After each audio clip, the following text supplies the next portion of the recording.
The grand hall of the Solaran Imperial Palace was filled with light. Thousands of crystal lamps hung from the ceiling, casting rainbow colors across the white marble floor. Delegates from 12 different species had gathered for the Peace Summit, their voices mixing into a soft hum of conversation. It was supposed to be a day of celebration, a day when old enemies would become new friends. Park Ji-woo stood near the back of the hall, feeling very small and very human. He was just an engineer, one of 20 humans invited to work on the Solaran Technology Exchange Program.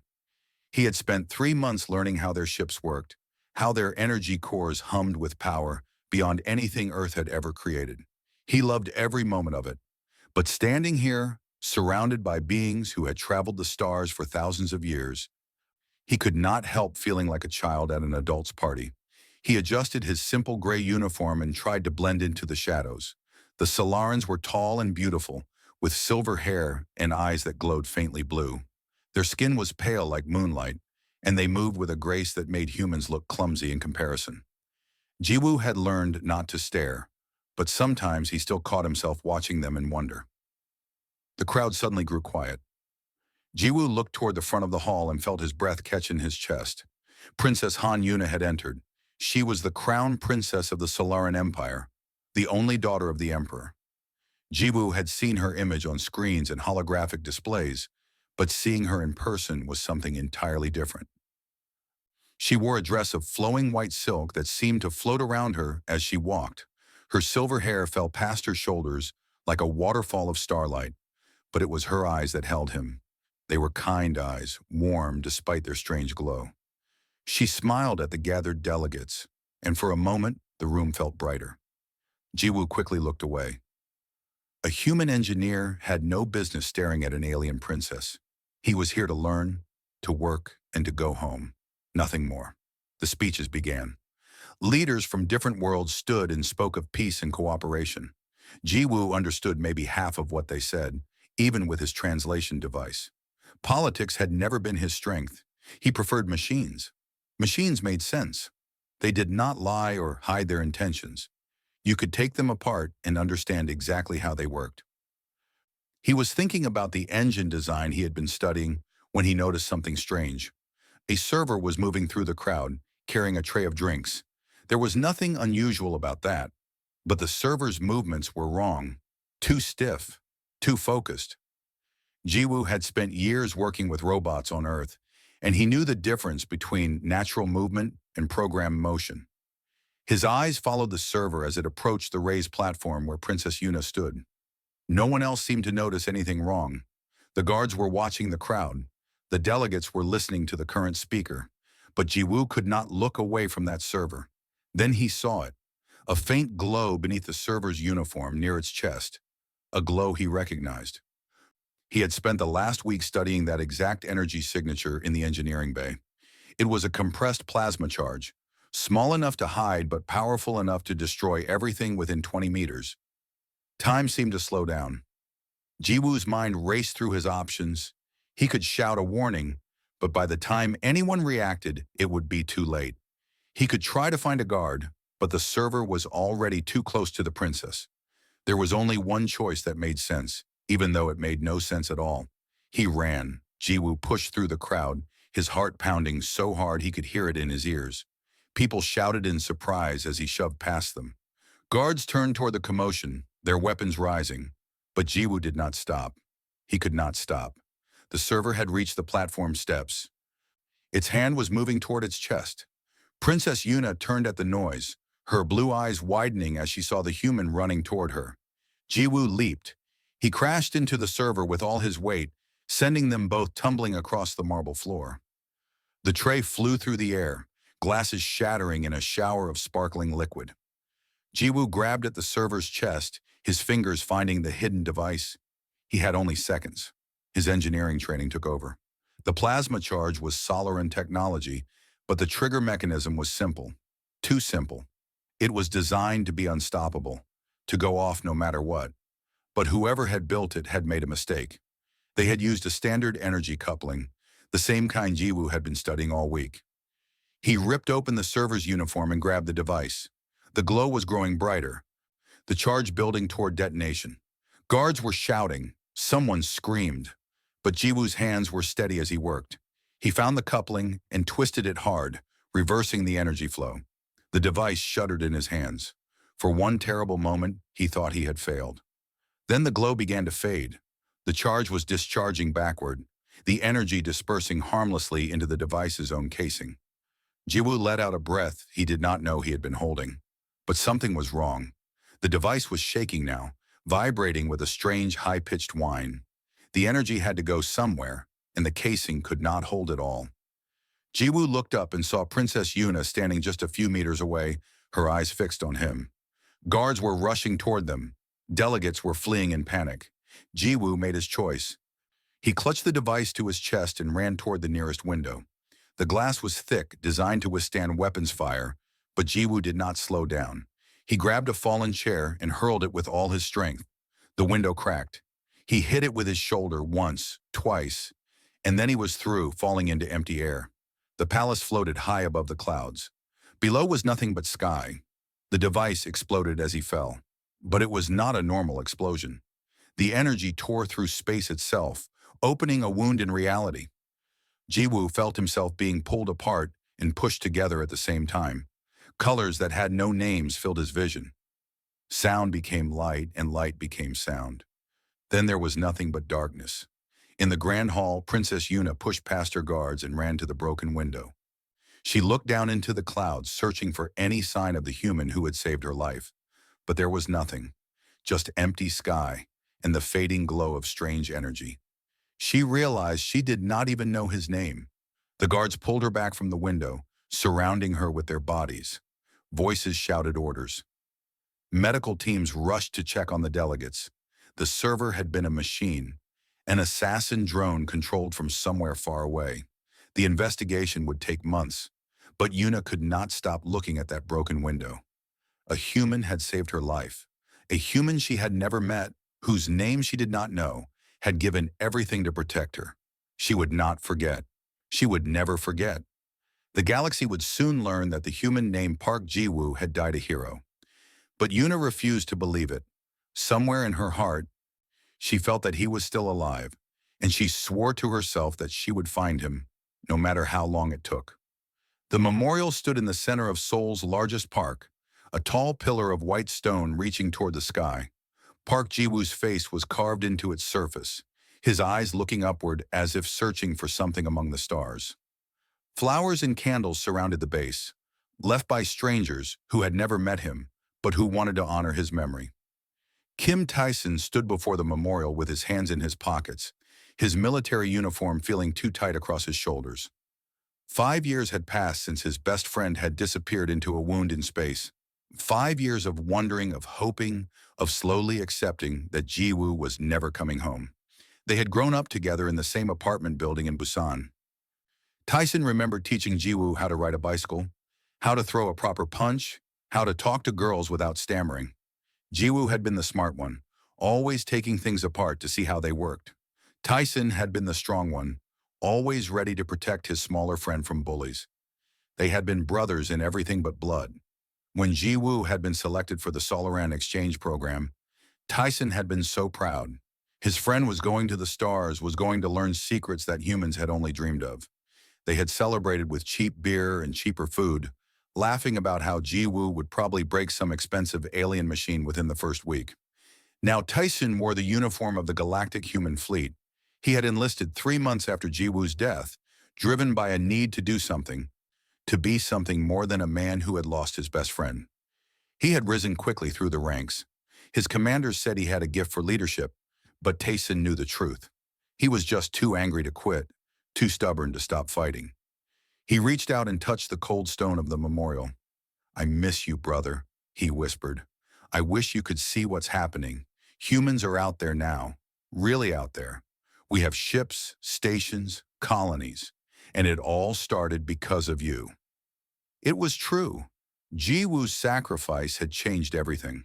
The Solaran Empire had declared him a hero, the first human ever given that honor. Other alien civilizations had taken notice. Suddenly humans were not just primitive newcomers from a small blue planet. They were people who would give their lives for others, people who could be trusted, People worth knowing. The exchange programs had expanded. Human engineers and scientists now worked alongside aliens throughout the galaxy. Human soldiers served in peacekeeping forces. Human diplomats sat at tables where the fate of star systems was decided.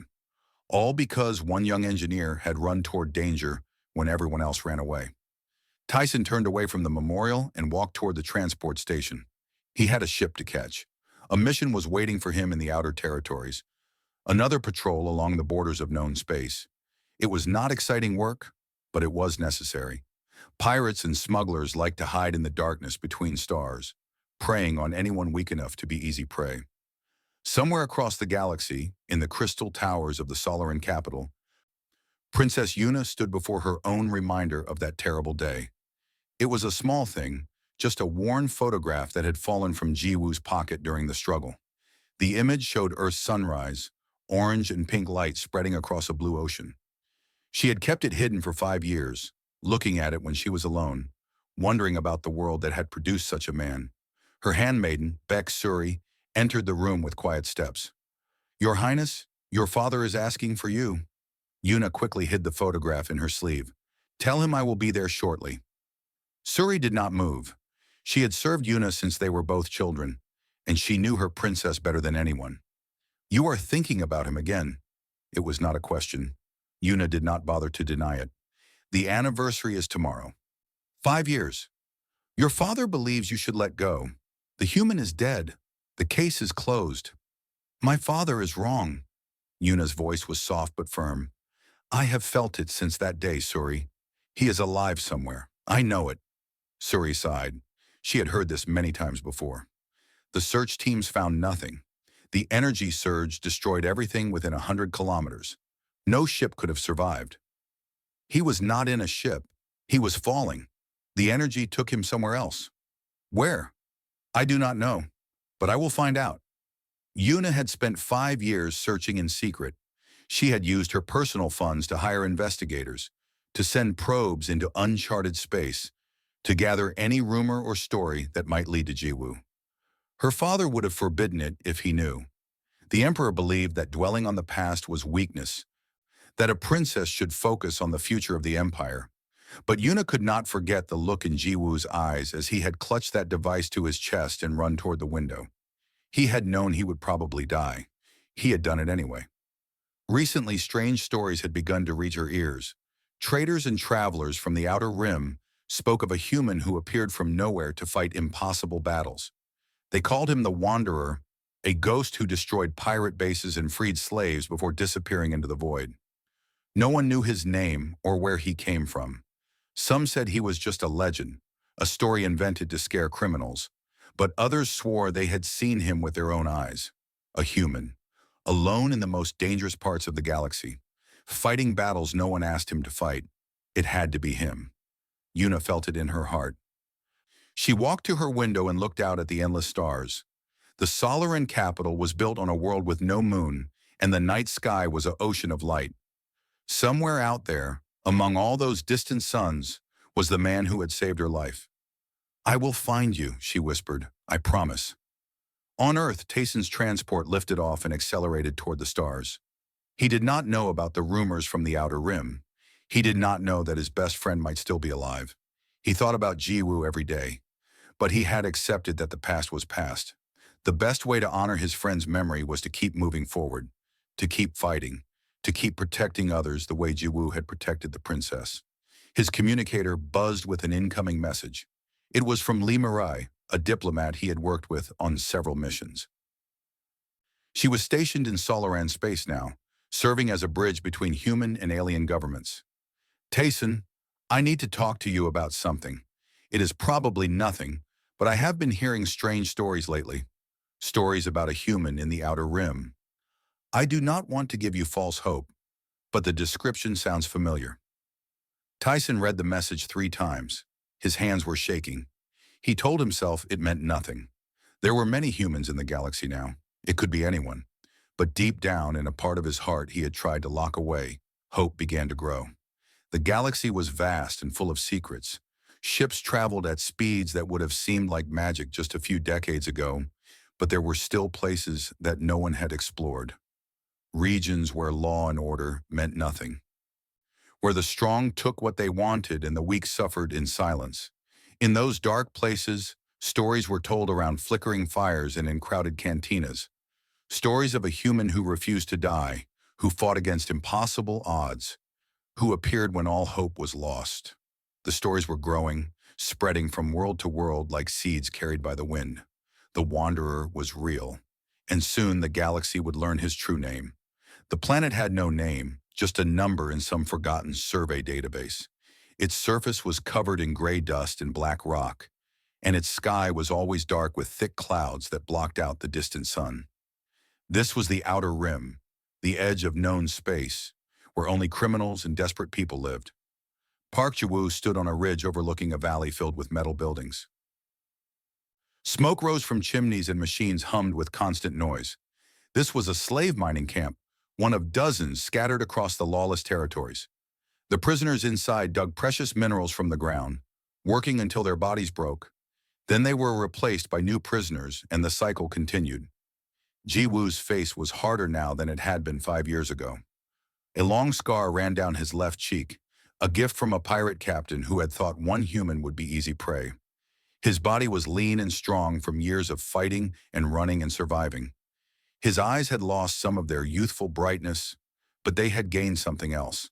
A calm certainty, the look of a man who had faced death so many times that it no longer scared him. He remembered very little of the first weeks after the explosion. He had woken up on a barren moon, his body broken in a dozen places, with no memory of how he had gotten there. The energy surge had thrown him across thousands of light years, depositing him in a part of the galaxy where humans were unknown. He should have died. By all logic, he should have died. But humans are stubborn creatures. They do not know when to give up. He had crawled to shelter and treated his wounds with scraps of alien technology he barely understood. He had stolen food and water from an automated supply depot. He had learned to hide, to run, to fight. The aliens of the Outer Rim were not friendly. They saw humans as weak, as prey, as things to be used and discarded. Ji-woo had shown them how wrong they were. The first time he had killed someone, he had vomited for an hour afterward. The second time was easier. The third time was easier still. He did not enjoy violence, but he had learned to accept it as necessary. In the Outer Rim, kindness was weakness, and weakness meant death.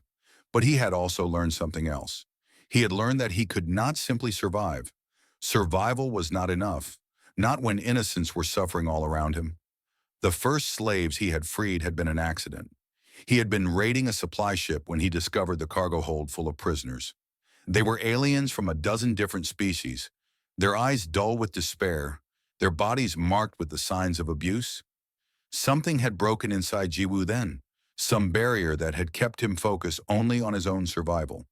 He had freed them all and destroyed the ship after they escaped. Word had spread.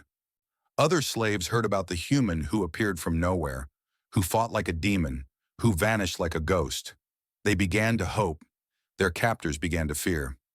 Now, 5 years later, Ji-woo had destroyed more pirate bases than he could count. He had freed thousands of slaves.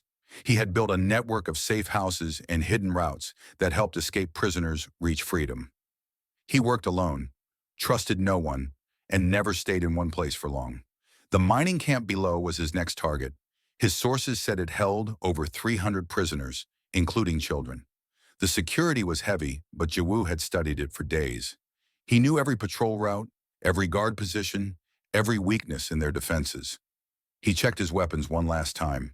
He carried a mix of human and alien technology, tools he had built or stolen or repaired over the years. His main weapon was a plasma rifle modified to fire faster and hit harder than any standard model. On his belt hung grenades, a cutting torch, medical supplies, and a small device that could disable most electronic locks. Everything he owned fit in a single pack that he carried on his back. As darkness fell, Ji-woo moved down the ridge. His feet made no sound on the rocky ground. His dark clothing blended into the shadows. He had learned to move like this from watching the predators of a jungle planet, had practiced until it became as natural as breathing. The outer fence was electrified, but he had expected that. He pulled out a small rod and touched it to the wire. The device drained the current and created a gap that lasted just long enough for him to slip through. He was inside. The first guard never saw him coming. Jiwoo's hand closed over the alien's mouth while his other hand pressed a needle into its neck. The guard slumped, unconscious. Jiwoo dragged the body into the shadows and moved on. He reached the main building without raising an alarm. The lock on the door was expensive and complicated, the kind that was supposed to be unbreakable. Jiwoo had it open in 30 seconds. He had spent months learning how Solaran security systems worked, and these outer rim criminals were using stolen Solaran technology that was at least 10 years old. It was like picking a simple lock. The prisoners were kept in underground cells, rows upon rows of metal cages, barely large enough to stand in. Jiwoo moved through the darkness, his heart heavy at the sight of so much suffering. The prisoners watched him with confused eyes. They did not understand what was happening. They had given up hope long ago. "I am here to help," Jiwoo whispered. "Stay quiet and follow me." He began opening the cages one by one. The prisoners stumbled out, weak and sick but alive. An old alien woman grabbed his arm and stared at his face. "You are human," she said. "The stories are true. The stories are just stories. I am just a man." "No," she shook her head. "You are hope." Jiwoo did not have time to argue. Alarms began to sound. Someone had discovered the unconscious guard. Lights flashed red, and boots pounded on metal floors. The easy part was over. He had planned for this. He always planned for things to go wrong. He led the prisoners toward a back exit while pulling a detonator from his belt. Charges he had planted earlier exploded throughout the camp, creating chaos and confusion. Guards ran in every direction, not knowing which fire to put out first. The back exit led to a ravine where Jiwoo had hidden vehicles. They were old and patched together from parts he had collected over months, but they would run. The prisoners loaded into them, packing tight, holding on to each other. Jiwoo stayed behind. He always stayed behind to make sure everyone else got away. The guards found him standing in the open, his rifle raised. There were 20 of them, maybe more. They laughed when they saw he was alone. One human against 20 armed fighters. It was a joke. But they stopped laughing when Jiwoo started shooting. He moved like water, flowing from cover to cover, never staying still long enough to be an easy target. His shots were precise, each one finding its mark. He used the confusion of the explosions, the darkness, the fear in his enemy's eyes. He fought the way humans had always fought, not with superior technology or numbers, but with intelligence and determination and an absolute refusal to surrender. When the last guard fell, Jiwoo was bleeding from a wound in his side. A lucky shot had grazed him. Nothing serious. He had survived worse. He bandaged the wound quickly and disappeared into the night. By the time reinforcements arrived, the camp was empty. The prisoners were gone. The wanderer had vanished once again. That night, in a hidden cave far from the ruined camp, Jiwoo sat alone and looked up at the stars. Somewhere out there was Earth, the home he had not seen in 5 years. Somewhere out there was a princess with silver hair who had looked at him with such surprise in her blue eyes. He had tried to find a way home, but the outer rim was too far from known space. He did not have the resources for such a journey, and he could not abandon the people here who needed him. So he stayed and fought, one battle at a time, one camp at a time, one life saved at a time. But he never stopped dreaming of home. He never stopped wondering if anyone remembered him. He never stopped hoping that someday, somehow, he would see her face again. The stars offered no answers. They simply shone on, distant and cold and beautiful. Jiwoo closed his eyes and slept. Tomorrow there would be another camp, another fight, another chance to make a difference. That was enough. It had to be enough, for now. The royal convoy moved through the darkness of space, 12 ships traveling in perfect formation. At the center was the imperial vessel, a magnificent ship of silver and white that carried Princess Yuna toward the outer rim. She had waited 5 years for this moment. 5 years of searching, of hoping, of refusing to believe what everyone else accepted as truth. The diplomatic mission was real. A group of outer rim settlements had petitioned to join the Solaran Empire. seeking protection from the pirates and warlords who terrorized their worlds. The emperor had sent his daughter as a gesture of goodwill to show that the empire valued these distant people enough to send their princess. But Yuna had another purpose. The rumors of the Wanderer had grown stronger over the past months. Traders spoke of him with awe. Freed slaves wept when they described the human who had saved them. Every story pointed to the same region of space, a cluster of lawless systems where the Wanderer was most active. She sat in her private chamber, looking at the worn photograph for the thousandth time. Earth's sunrise, beautiful and strange. She had studied human culture extensively over the years. She had learned their language, read their history, listened to their music. She wanted to understand the world that had produced Park Ji-woo. Baek-suri entered without knocking, her face pale with worry. "Your Highness, there is a problem." Yuna stood immediately. "What is it?" "Our sensors have detected ships approaching. Many ships. They do not respond to our communications." The attack came without warning. Missiles streaked through space, slamming into the convoy's outer ships. Explosions blossomed in the darkness. The Imperial vessel shook as defensive shields absorbed hit after hit. Alarms screamed and crew members ran to battle stations. Yuna was rushed to the safest part of the ship, a reinforced chamber at its core. Suri stayed by her side, her hand gripping a small weapon she had learned to use years ago. Through the ship's internal displays, they watched the battle unfold. It was not a random pirate attack. It was a coordinated assault by dozens of ships, all focusing their fire on the Imperial vessel. Someone wanted Yuna dead, someone willing to spend vast resources to make it happen. "The same faction," Yuna whispered, "the ones who tried to kill me before." 5 years ago, the investigation had revealed a conspiracy within the Solaran nobility. Powerful families who despised the growing alliance with humanity had funded the assassination attempt. Most of the conspirators had been caught and punished, but clearly some had escaped. They had waited and planned, and now they were trying again. The convoy was losing. Ship after ship fell to the enemy's superior numbers. The Imperial vessel's shields were failing, its weapons overheating, its hull cracking under the constant bombardment. The captain's voice came over the communication system, calm despite the chaos. "Your Highness, we cannot hold much longer. Please prepare for emergency evacuation." Yuna felt cold fear in her chest, but she did not let it show on her face. A princess did not show fear. A princess stayed strong for her people. But as she watched her escort ships die around her, she wondered if this was the end. Then something changed. A new ship appeared on the sensors, small and fast, moving at speeds that should have been impossible.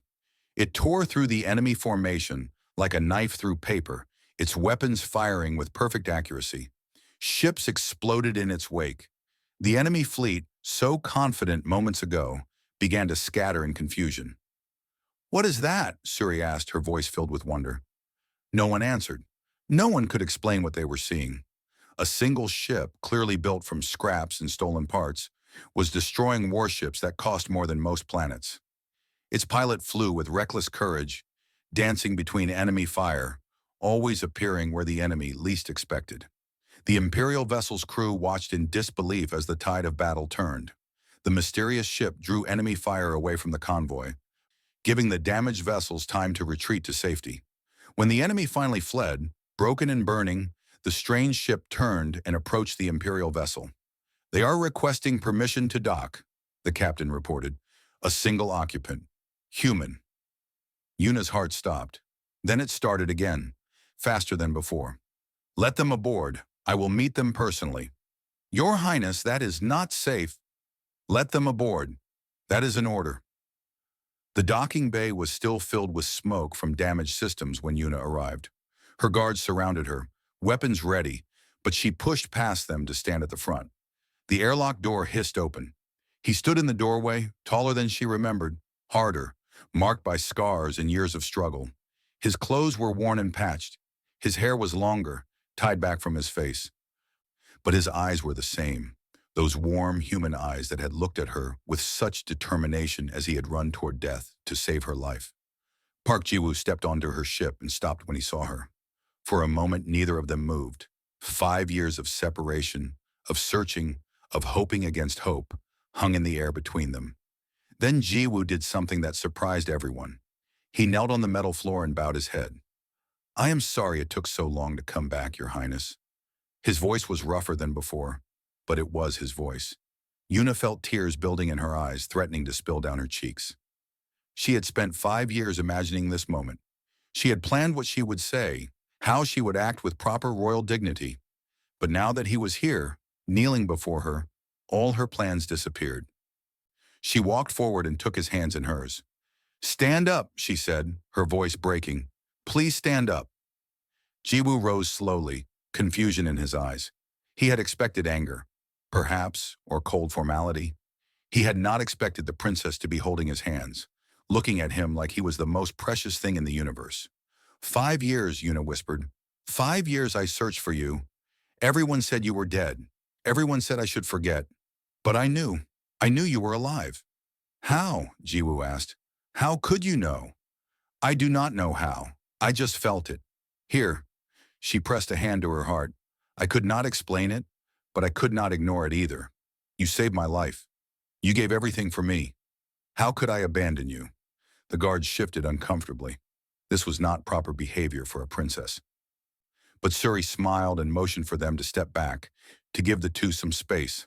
I tried to find a way home, Jiwoo said. The outer rim is far from everything. I did not have resources or contacts, and there were people here who needed help. Slaves, refugees, innocents suffering under criminal empires. I could not leave them. So you became the Wanderer. He looked surprised. You know about that. Everyone knows about that. The human ghost who fights impossible battles.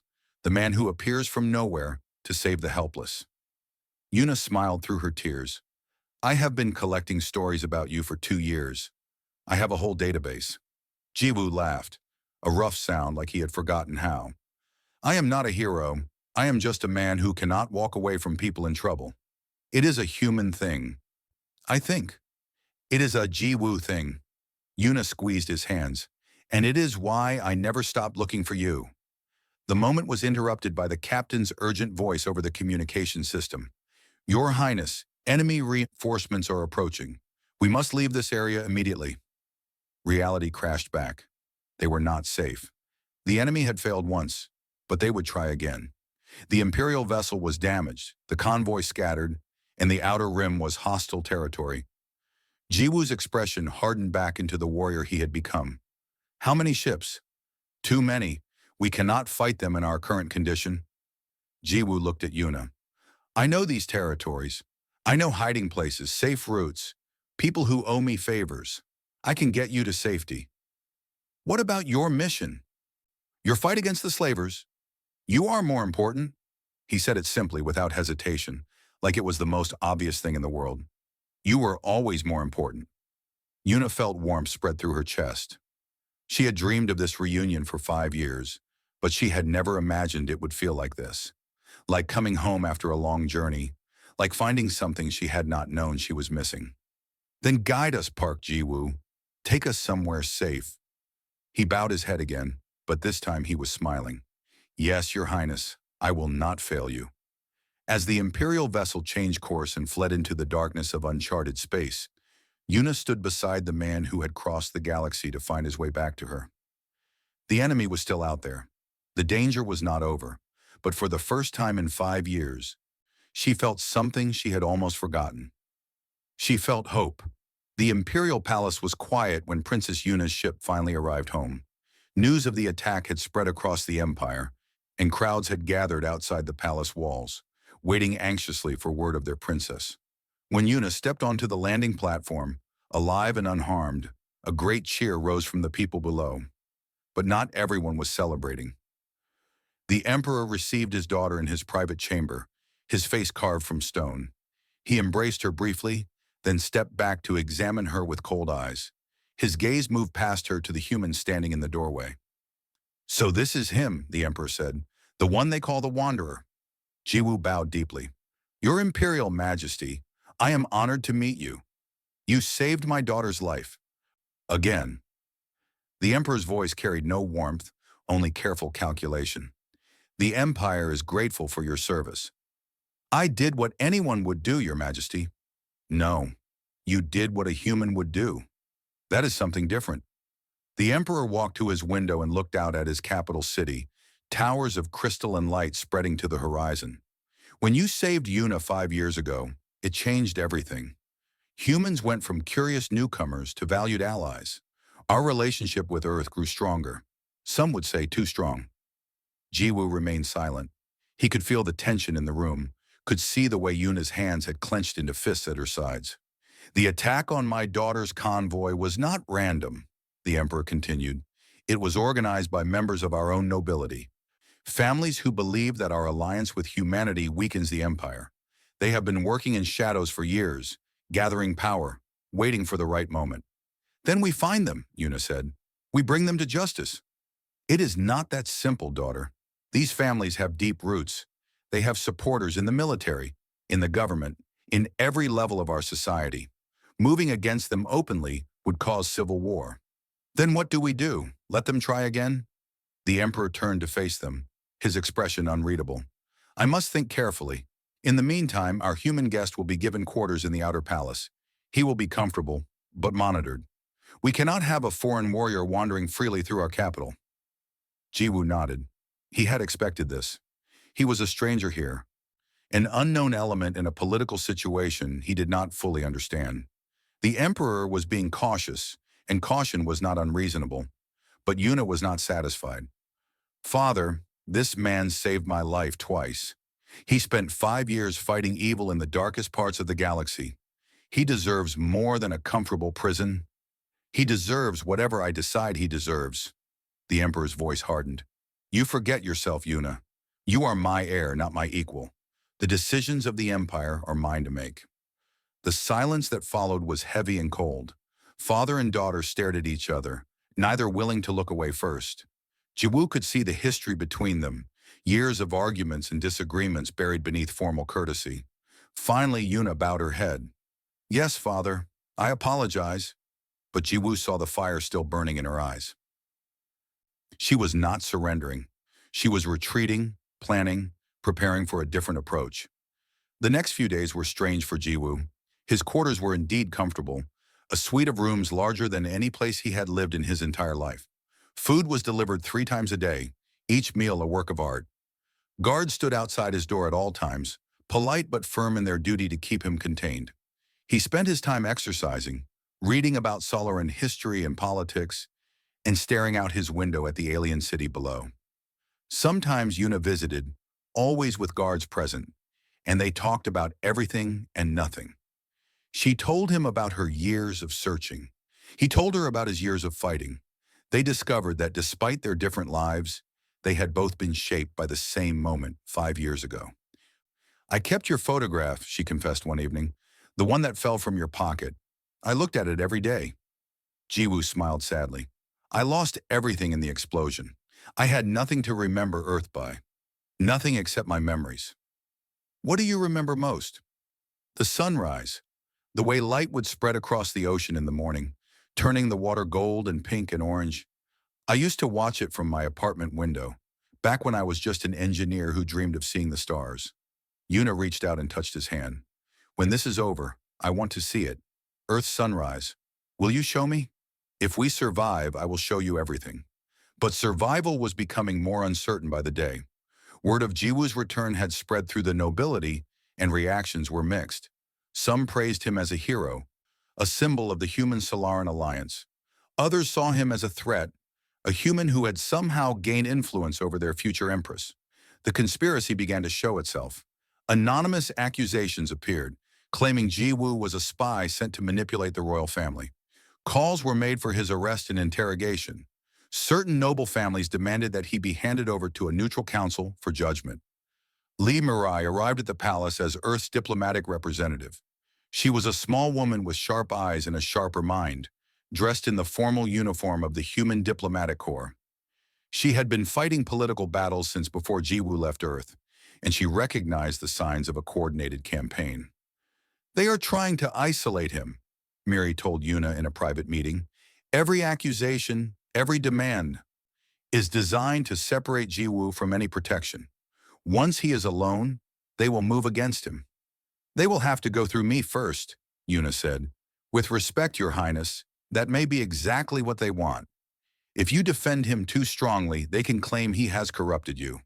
They can use your feelings against you both.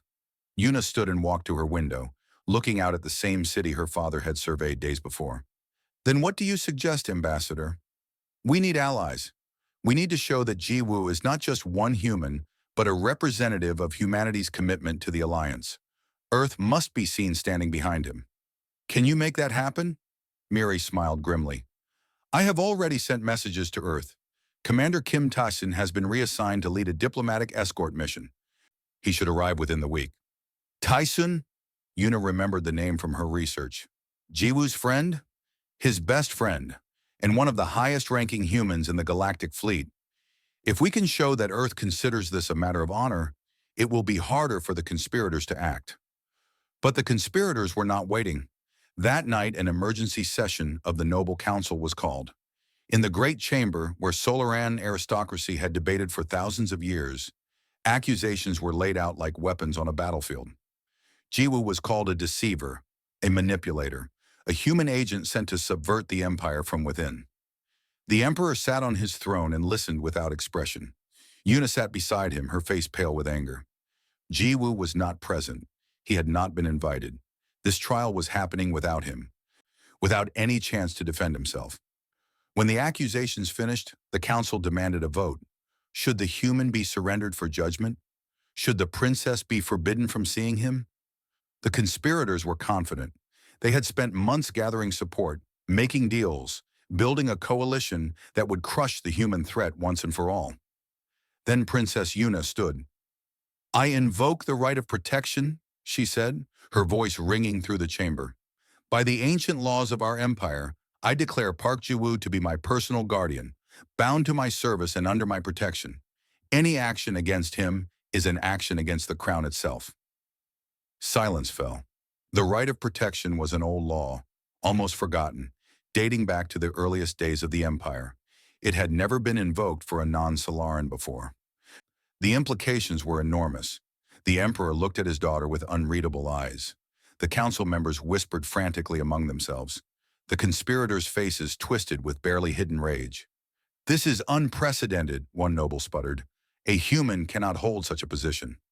The law does not specify species, Una replied calmly. I have studied the original texts. The right of protection can be invoked for any individual who has demonstrated extraordinary service to the crown. Park Jiwoo saved my life twice. His service is beyond question. She had outplayed them. She had used their own laws against them. And as the council argued and debated, Jiwoo watched from his quarters on a private display that Una had secretly arranged. He watched the woman he had saved fight for him with words sharper than any weapon. The vote failed. The right of protection was recognized. Jiwoo could not be touched without the crown's permission, but the conspirators were not defeated.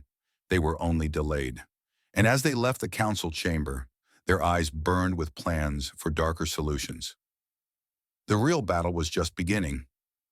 War came to the Solaran Empire on a cold morning, announced by explosions that shook the capital city. The conspirators had abandoned politics and chosen violence. Their fleet, hidden in the outer systems for months, emerged from darkness and struck without warning. Jiwoo stood on the palace balcony and watched fire rain from the sky. Imperial defense ships rose to meet the attackers, but they were outnumbered. The conspirators had been planning this for years, building forces in secret, recruiting allies from hostile powers beyond the empire's borders. This was not a simple rebellion, it was an invasion. The emperor had been evacuated to a secure bunker beneath the palace. His generals gathered around holographic displays, moving ships and troops like pieces on a game board. But their faces were grim. The numbers did not favor them. The enemy fleet was too large, too well organized, too prepared. We cannot hold the capital, General Baek announced. We must retreat and regroup.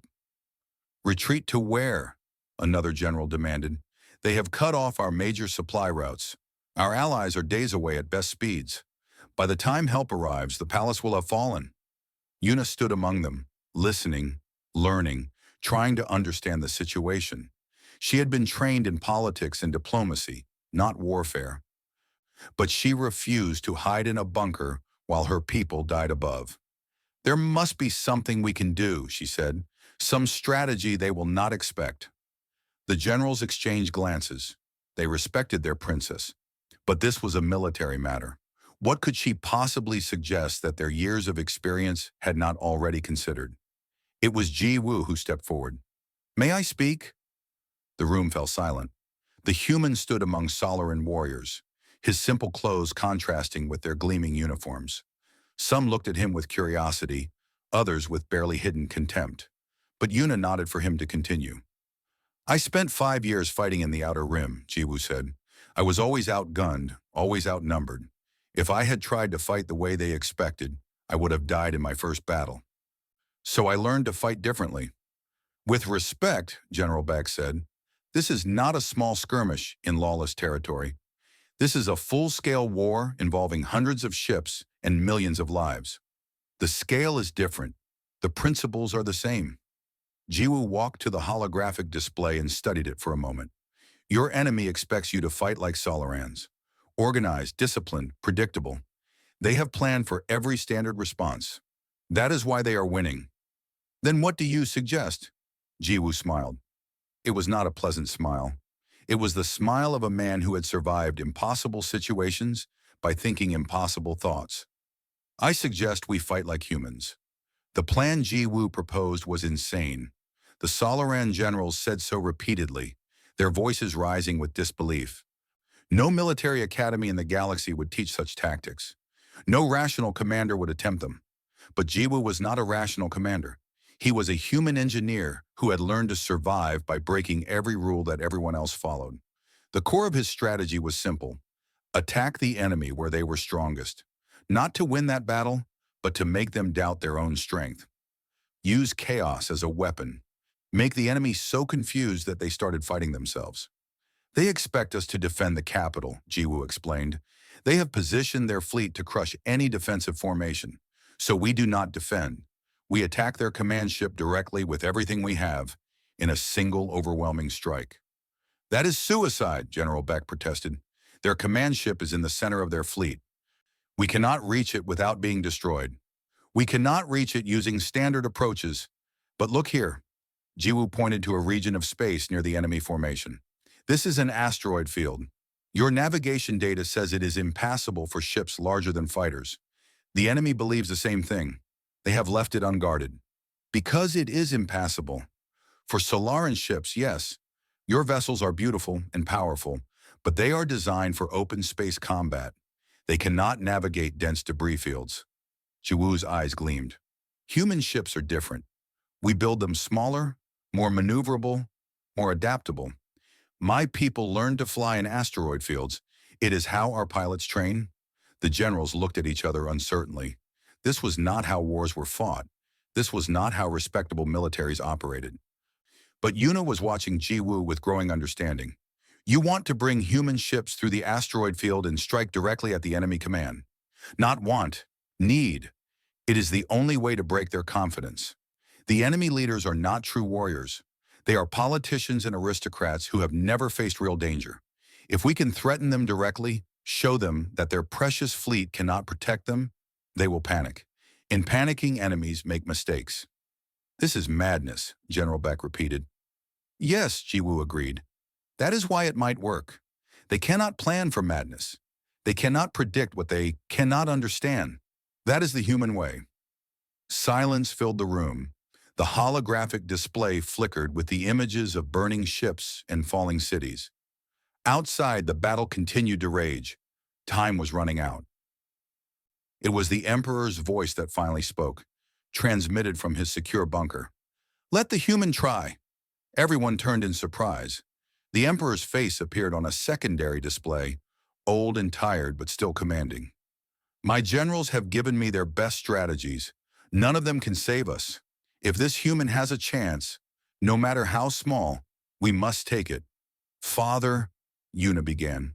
Daughter, I have spent my life doing what was safe, what was proper, what was expected. I opposed your alliance with this human because it seemed improper. Perhaps I was wrong. The Emperor's eyes found Jiwoo through the display. Prove to me that humanity is worth trusting, Park Jiwoo. Save my daughter. Save my empire. Jiwoo bowed deeply. I will not fail you, Your Majesty. Within hours, messages were sent across the stars. Kim Taeson, already en route to the Solaran capital, received new orders. The diplomatic escort mission was canceled.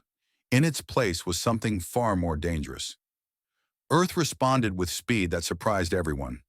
The galactic human fleet had been waiting for an opportunity to prove its worth to its alien allies. Dozens of ships changed course, racing toward Solaran space at maximum speed. They were not the largest ships in the galaxy, not the most powerful, not the most impressive, but they were crewed by humans, and humans did not know when to give up. Tyson arrived first, his personal cruiser dropping out of faster-than-light travel directly in front of the palace. He had broken a dozen regulations to get there so quickly. He did not care. His best friend was alive, and his best friend needed help. The reunion between Jiwoo and Taeson was brief but emotional. They embraced like brothers, years of separation dissolving in a moment. Then they got to work. Your plan is crazy, Tyson said as they reviewed the tactical displays together. I know. I love it. They gathered in the war room one final time before the battle. Human officers stood alongside Solaran generals, an unprecedented alliance of species facing a common enemy. Lee Mirai represented the diplomatic corps, ensuring that everything was documented, that history would remember this moment. Beck Suri stood beside Princess Yuna, ready to protect her mistress with her own life if necessary. Jiwoo stood at the center of the room and looked at the faces around him. Some believed in him, some doubted him. All of them were trusting him with their lives. I am not going to make a grand speech, he said quietly. I am not good at speeches, but I want you to understand something about humans. We are not the strongest species in the galaxy. We are not the smartest or the oldest or the most advanced. We are small and short-lived and fragile. He paused, letting the words sink in. The Solarans in the room shifted uncomfortably. These were not inspiring words. But we have one thing that no one else seems to have. We are too stubborn to know when we have lost. We look at impossible odds and we do not see defeat. We see a challenge. We see a problem to be solved. We see an opportunity to prove everyone wrong. Jiwoo's voice grew stronger, filled with conviction. The enemy out there believes they have already won. They believe that numbers and firepower determine victory. They are wrong. Wars are not won by ships and weapons. Wars are won by people who refuse to surrender, who fight for something greater than themselves, who stand together when standing alone means death. He looked at Yuna, and she looked back at him with tears in her eyes. Today we fight together, humans and Solarans, side by side against enemies who want to tear us apart. Today we show the galaxy what happens when you threaten the people we love. He smiled that dangerous smile again. Today we fight the human way. The fleet prepared for battle. Ships loaded weapons and check systems. Pilots strapped into cockpits and said prayers to whatever gods they believed in. The asteroid field waited ahead, a maze of death that no sane commander would attempt to cross. But humans were not sane. They never had been. And that was exactly what the enemy did not understand. The final battle for the Solaran Empire was about to begin. The asteroid field stretched before them like a wall of floating mountains. Rocks the size of cities tumbled slowly through space, their surfaces scarred by ancient collisions. Between them was a maze of smaller debris, spinning and crashing in an endless dance of destruction. No fleet had ever attempted to cross it. No commander had ever been desperate enough to try, until now. Park Jiwoo sat in the cockpit of his rebuilt ship, the same ship that had saved Princess Yuna from assassination. Around him flew 30 human vessels, small and fast and crewed by the best pilots Earth had to offer. Kim Tyson's voice came through the communication system, steady and calm. Strike team is in position. Waiting for your signal. Copy that. Jiwoo looked at the display showing the enemy fleet on the other side of the field. Hundreds of ships, their weapons trained on the Solaran capital, completely unaware of the threat approaching from an impossible direction. All ships, follow my lead. Stay tight, trust your instincts, and remember, we are not here to be heroes. We are here to win.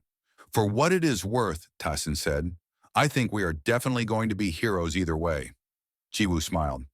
Then let us try to be living heroes instead of dead ones. He pushed his ship forward into the chaos of the asteroid field. Flying through that maze was like nothing Jiwoo had ever experienced. Rocks appeared without warning, forcing sudden turns and desperate maneuvers. The computer navigation systems were useless here. There were too many objects moving too unpredictably. This was pure human flying, reflexes and instinct taking over where machines failed. Behind him, the human pilots followed. Some were naval veterans, some were former cargo runners, some were academy graduates on their first real mission. All of them flew like their lives depended on it, because their lives did depend on it.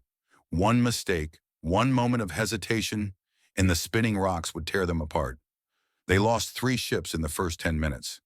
3 pilots who swerved too late or turned too sharply, their vessels crushed by debris that seemed to come from nowhere. Jiwoo heard their final transmissions and forced himself to keep going. He could not save them. He could not even slow down. All he could do was push forward and hope their sacrifice meant something. On the other side of the field, Princess Yuna commanded the Solaran Defense Fleet. She stood on the bridge of the Imperial flagship, a position her father had refused to let her take until she had threatened to find a smaller ship and join the battle anyway. The Emperor had finally accepted that his daughter was not a child to be protected. She was a leader who needed to lead. "Enemy fleet is engaging our outer defenses," General Beck reported. "They believe they have us trapped." "Let them believe it." Yuna watched the display, tracking the human ships as they navigated the asteroid field. She could see their signals blinking, moving slowly toward the center of the enemy formation. When they realize the truth, it will be too late. The battle raged across the Solaran sky. Ships exploded in bright flashes, debris raining down on the capital city below. The enemy was relentless, pushing forward with overwhelming force, certain that victory was only a matter of time. Their command ship hung back from the fighting, a massive vessel decorated with the symbols of noble houses, carrying the leaders of the conspiracy who wanted to watch their triumph unfold. They never saw Jiwoo coming. His strike team emerged from the asteroid field like ghosts, appearing in the middle of the enemy formation before anyone could react. Alarms screamed across the rebel fleet. Ships spun to face this unexpected threat, but they were too slow, too confused, too unprepared. "All units, target the command ship," Jiwoo commanded. "Everything you have right now." 30 human ships opened fire simultaneously. Missiles and plasma bolts streaked toward the command vessel, overwhelming its shields, tearing through its hull. Secondary explosions rippled across its surface as internal systems failed. The enemy flagship was dying. Panic spread through the rebel fleet. Without their command ship, without their leaders to give orders, the carefully planned attack fell apart. Ships broke formation. Commanders argued over who was in charge. Some tried to retreat, others tried to fight. None of them could coordinate their actions. The Solaran fleet struck back with renewed fury. Princess Yuna gave the order to advance, and her ships surged forward like a wave. The enemy, caught between the human strike team and the Solaran counterattack, began to crumble. But the battle was not over. The command ship, damaged but not destroyed, was still fighting. Its remaining weapons fired wildly, striking enemy and ally alike in its death throes. And somewhere in its burning corridors, the leaders of the conspiracy were trying to escape. "I am going in," Jiwoo transmitted. "Taesun, take command of the strike team. Finish the battle." "What? Jiwoo, that ship is falling apart. There are people on that ship who tried to kill Yuna. Twice. I am going to make sure they do not get a third chance." Before anyone could argue, Jiwoo accelerated toward the dying command ship. He found a hangar bay with its shields down and crashed through, his ship skidding across the deck in a shower of sparks. He was out of the cockpit before the engines finished dying, weapon in hand, moving into the smoke-filled corridors. The command ship was chaos. Fires burned everywhere. Crew members ran in every direction, some trying to fight the flames, others trying to find escape pods. Bodies lay where they had fallen. The air was thick with smoke and the smell of burning metal. Jiwoo moved through it all like a shadow. He had spent 5 years learning to fight in impossible conditions. This was just another battlefield. He found the conspiracy leaders in the bridge, trying to activate an emergency transport. There were 5 of them, Solaran nobles in expensive robes now stained with smoke and fear. When they saw the humans standing in the doorway, their faces went pale. "Stay back," one of them screamed. "Do you know who we are?" "I know exactly who you are." Jiwoo's voice was cold. "You are the people who tried to murder a woman I love, twice." The words slipped out before he could stop it. Love. He had never said it before. Never admitted it even to himself. But standing here facing the people who had tried to take Yuna from him, he could not deny it any longer. One of the nobles reached for a weapon. Jiwoo shot him before his hand touched the handle. The others froze. "I am not here to kill you," Jiwoo said. "I am here to bring you to justice. The real kind, where you face trial and everyone learns what you did. Death is too easy for people like you." He bound their hands with cables he pulled from the walls and marched them toward the escape pods. The ship was breaking apart around them, explosions shaking the corridors. But Jiwoo kept moving. He had survived worse. He had survived much worse. They reached the pods with seconds to spare. Jiwoo shoved the conspirators into one pod and launched it toward the Solaran fleet, where they would be captured and held for trial. Then he turned to find his own escape. The ship lurched. A massive explosion tore through the section behind him, and suddenly he was falling, the floor giving way beneath his feet. He grabbed onto a piece of wreckage and held on as the command ship began its final descent.